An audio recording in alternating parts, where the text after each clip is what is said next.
Halo, welcome back to this channel. Nah, bagi lulusan bidan CPNS 2024 yang penempatannya di puskesmas, aku yakin banget ada banyak yang dakdikduk. Itu nanti di puskesmas bakalan ditaruh di mana ya? Bakalan ditaruh di desa kah? Atau bakalan ditaruh di puskesmas kah? Kok banyak ya CPNS yang ditaruh di desa? Kok P3K ada yang di puskesmas? Atau kok kebanyakan P3K ya yang di desa?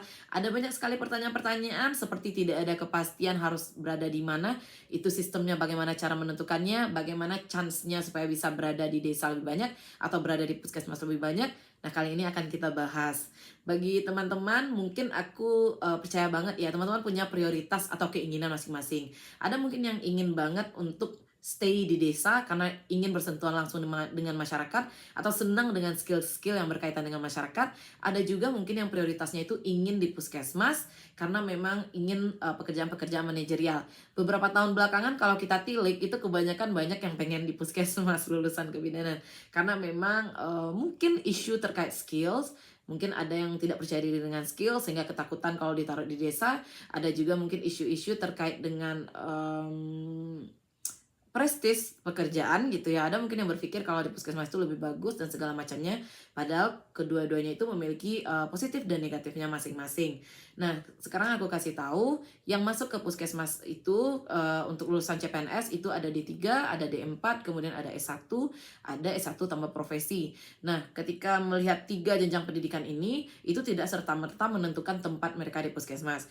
Yang S1 tambah profesi bukan berarti dia adalah seorang pemimpin, bukan berarti dia berada di puskesmas. Nah, yang D3 bukan berarti juga dia harus berada di desa.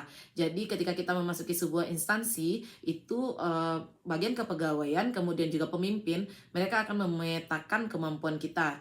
Memang ada beberapa orang yang cocok dengan manajerial, ada beberapa orang yang lebih cocok untuk di lapangan, kemudian juga ada yang leadershipnya bagus, ada mungkin yang leadershipnya lebih bagus kepada masyarakat gitu, bukan berarti tidak bagus gitu ya. Jadi ada penilaian-penilaian yang dilakukan oleh bagian kepegawaian, kemudian kepemimpinan yang ada di instansi tempat kita bekerja atau di puskesmas. Nah, mereka lah yang memiliki tanggung jawab untuk membagi kita sesuai dengan tupoksi, kemudian sesuai dengan kemampuan kita masing-masing. Nah, oleh karena itu penting adanya masa untuk kita orientasi di puskesmas. Biasanya untuk orientasi itu kita akan disuruh dulu untuk berdinas di puskesmas. Nanti akan terlihat kira-kira yang ini bisa di mana, yang ini bisa di mana, seperti itu ya. Tapi ada juga yang mungkin langsung terjun ke lapangan atau langsung bekerja di puskesmas, sudah ada pembagiannya dari awal. Nah, itu memang tidak masalah juga gitu loh. Jadi teman-teman, gimana teman-teman bisa di puskesmas atau gimana bisa di desa, itu tergantung pembagian dari pemimpin atau kepegawaian masing-masing. Ada yang mungkin secara dinamis aja atau secara easy saja langsung membagi. Nah, ya udah yang atas nama ini langsung di sini, atas nama ini di sini. Ada mungkin yang sistemnya seperti itu karena toh sama-sama lulusan D4, sama-sama lulusan S1 profesi, sama-sama D3, ya udah terserah aja sih siapa yang mau ditaruh di mana. Mungkin ada seperti itu. Tapi ada juga mungkin yang harus melalui masa orientasi dan setelah diperhatikan beberapa waktu ada pertukaran-pertukaran untuk penempatan. Nah, itu ada juga kemungkinan yang seperti itu. Nah, bagi yang ingin menurut aku sih ya, sebenarnya kita nggak perlu punya preferation gitu, kita maunya harus di puskesmas atau di desa gitu ya. Karena kalau misalnya salah satunya nggak terpenuhi, itu bisa bikin kita kecewa dan bekerja nggak maksimal. Yang perlu teman-teman ketahui, bekerja di puskesmas itu kita hanya fokus ke hal-hal manajerial aja. Untuk pengasahan skill mungkin tidak terlalu sebaik ketika kita berada di desa yang otomatis kita menghandle semuanya. Kemudian pengetahuan kita tentang bagaimana komunitas, kemudian juga bagaimana bermasyarakat itu juga kurang karena kita memang berada di lingkup kantor. Kemudian juga untuk bidan desa itu kegiatannya lebih banyak dibandingkan orang-orang yang ada di puskesmas. Untuk kami turun lapangan itu biasanya yang kami andalkan adalah bidan desa atau bidan pembina wilayah karena mereka yang lebih paham wilayah sehingga mereka juga lebih banyak kita aktifkan gitu loh untuk kegiatan-kegiatan turun lapangan. Sementara kalau untuk di puskesmas kita lebih ke sifatnya manajerial seperti orang kantoran biasa, pulang sesuai jam kantor. Kalau di desa kan ya kita tinggal di desa 24 jam gitu kan. Kalau yang di puskesmas itu kita pulang sesuai jam waktu, tapi dengan tanggung jawab adalah memanage program-program yang ada di puskesmas. Aku sendiri dari CPNS itu aku dapat 2 malahan, dapat 2 pekerjaan. Aku di puskesmas sebagai pemegang program, ada beberapa program yang pernah aku pegang seperti TBC, lansia, program KIA.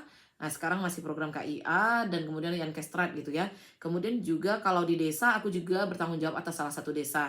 Jadi aku juga sebagai bidan desa iya, sebagai pemegang program di puskesmas iya. Jadi memang dapat dua-duanya gitu loh.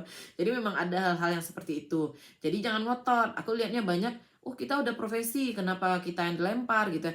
Bisa jadi memang kebutuhannya lebih ke teman-teman. Kemudian juga melihat dari skill teman-teman secara keseluruhan lebih cocoknya di sana gitu loh. Jadi karena itu teman-teman ditempatkan. Ada lagi mungkin yang ditarik ke puskesmas, misalnya bidan senior masih D3 gitu ya, ditarik ke puskesmas karena mungkin pengalamannya memang sudah cukup, dia memang sudah pantas untuk memanage kita semua yang ada di desa gitu ya. Oleh karena itu dia ditarik dan kemudian akan diusahakan untuk kuliahnya seperti itu. Jadi sedinamis itu dunia kerja, pembagian-pembagiannya itu disesuaikan dengan kebutuhan puskesmas dan disesuaikan dengan kemampuan kita juga. Jadi itulah dasar-dasar untuk membaginya. Dimanapun teman-teman ditempatkan, gak usah khawatir. Kalaupun kita di desa, nanti ada banyak sekali teman-teman bidan desa yang akan membantu. Kalaupun kita di puskesmas dan tidak pandai manajerial, ada banyak yang mengajarkan. Jadi insya Allah apapun yang akan kita jalani itu akan menyenangkan dan buka mata hatinya untuk pekerjaan ini adalah bagian dari keberkahan dan rasa syukur dari proses-proses panjang yang udah kita lalui. Jadi insya Allah kita akan lebih bersemangat, tidak fokus kepada hal-hal negatifnya, dan apapun yang kita dapatkan sebagai hasilnya itu bisa jadi berkah nantinya. Oke, sekian dulu. Kalau misalnya ada pertanyaan-pertanyaan, silahkan tinggalkan di bagian komentar. Semangat!